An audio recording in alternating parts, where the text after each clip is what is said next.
social prescribing is that you prescribe a non-drug treatment, and this is usually part of what the community can provide. So it could be voluntary groups, it could be exercise on prescription, it could be an art group, it could be actually volunteering to help other people as well. My experience of social prescribing has been completely positive. My life was quite difficult due to a breakup which left me homeless. I don't have a support network as such. I left the area, so all friends that I do still have in the area I hadn't seen for years. My parents live abroad, so basically I had nowhere to sort of go. I was living in my van. We see everybody from the age of 18 upwards, and it could be that they are generally isolated.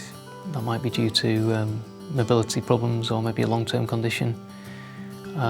For example, somebody who's elderly and unfortunately is just not able to get out as easily.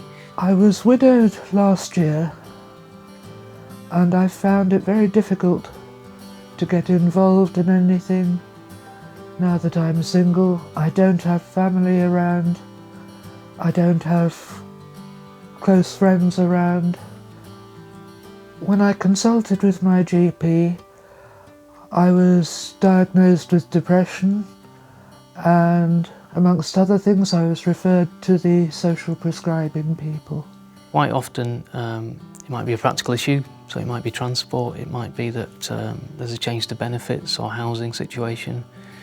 And of course, if we can look at some support for that specific concern, then actually after that you can then start to look at, well, actually what do you enjoy? What's going to get you socialising again? What's really going to give you hopefully some value back? My life was pretty dull. There was not much to it. If you could imagine a grey cloud with it always raining in, as well as a bunch of thunderstorms, that's pretty much what my life was like. I was never really the popular kid. I was never the person who had something spectacular that would make me stand out. I was always the outcast, so to speak. They asked me what my interests were and the stuff I enjoyed doing. Obviously at this point it would have been making music, rap music. So before the music, I was a nobody. This place has basically been heaven for me right now.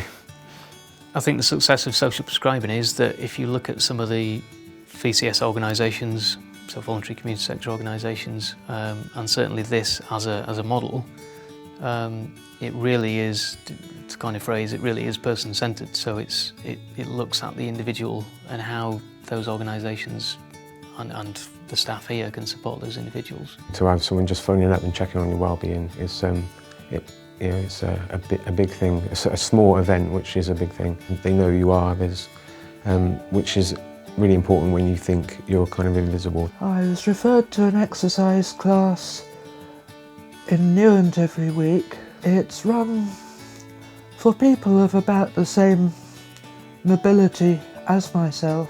For most people it may not be an awful lot of exercise, but for me I find it's a good workout every week. They help me get my place, they help me with grants for carpet. I'm looking to get me a cooker and things like that, the basics which are beyond my reach at the moment. But just generally the whole package, I've felt supported all the way through, basically. I felt like there's someone on my side. I think in terms of some of the outcomes that we've had and what success looks like in terms of social prescribing, it's really, as I said, about the well-being of the person.